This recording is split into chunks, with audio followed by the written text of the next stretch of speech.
Hey, Father Josh, it's Alyssa, and I have a question as usual.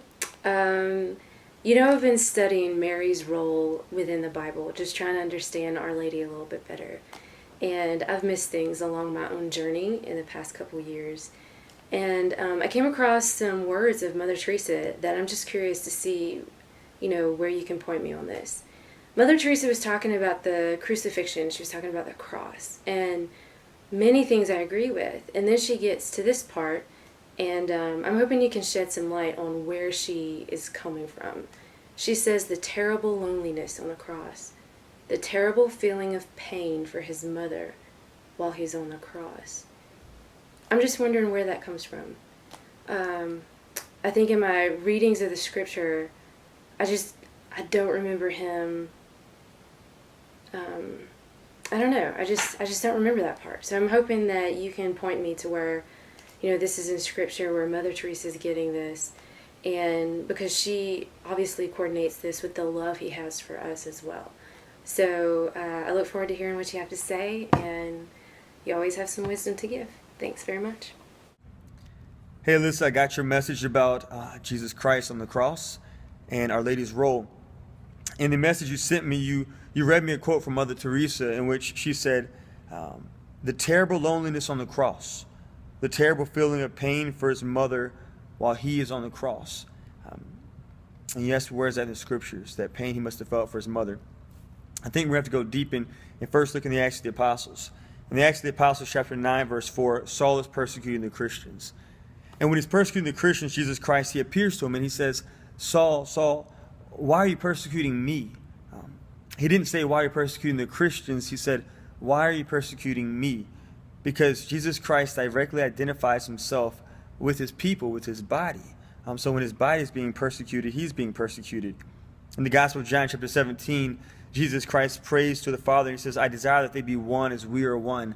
And St. Paul reiterates that we are one because in Ephesians 5, St. Paul says that as a husband and wife are one body, the husband is the head, the wife is the body. Jesus Christ too, and all the more so, is the head of the body of the church.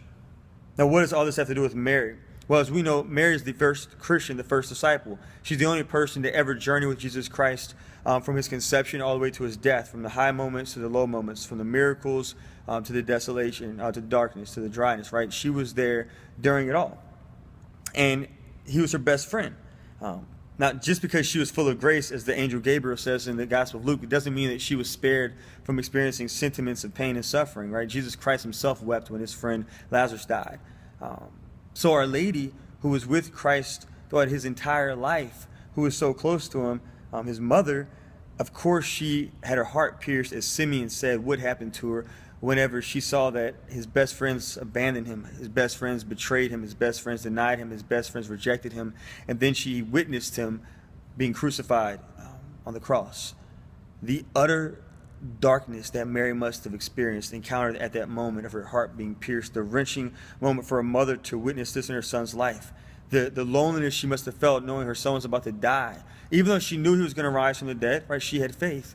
We too have faith, and I know I certainly feel loneliness whenever I lose loved ones. Even though I believe in the resurrection, and I know I'll be very much united to them when I go to Mass, I'm still experiencing an ache of loneliness, and so Our Lady certainly wasn't spared from that. Now, what does this have to do with Christ's loneliness? How does this apply to Jesus Christ? Well, once again, he identifies himself with his people. He identifies himself with the Christians, with his body, not only in our physical persecution, in our physical suffering, but also in the interior suffering of our hearts. And Our Lady, who's united to Christ because she's also Christian, she's also church, archetype of the church, right? He's identifying himself with her loneliness. So Mother Teresa writes that the terrible feeling of pain for his mother while he's on the cross, the terrible loneliness of the cross, perhaps what she's trying to say is that Jesus Christ was sharing in the sentiment of Our Lady's heart being pierced at the same time his heart was being pierced, right? He's allowing himself to experience that sentiment of loneliness because she, the church, the Christian, is experiencing loneliness herself. Christ desires to be one with his body, the church.